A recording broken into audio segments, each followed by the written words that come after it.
এবার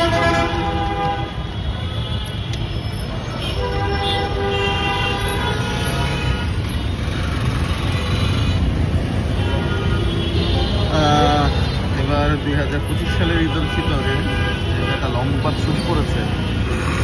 সেক্ষেত্রে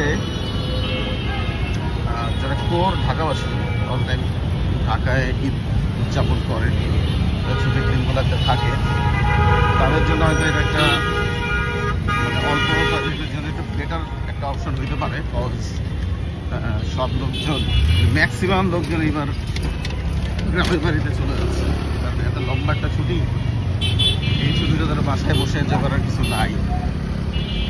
ম্যাক্সিমাম লোকজন গ্রামের বাড়ি চলে যাবে। আর যারা ঢাকায় আছে লাইক মি, মানে আমার মতো যারা লোকজন আছে, তাদের জন্য ফাঁকা ঢাকা পাওয়ার একটা অপরচুনিটি আছে।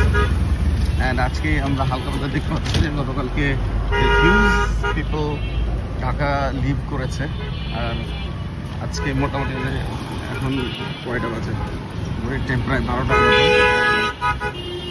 অলমোস্ট ফাঁকা। মিরপুর যেখানে জ্যামের জ্বালায় রিক্সা নিয়ে হাঁটাই যায় না, মানে রিক্সা নিয়ে যাওয়া তো দূরের কথা, অথচ সেইখানে পুরো ফাঁকা, মোটামুটি ফাইন। আমরা ঘুরতেছি রিক্সায়।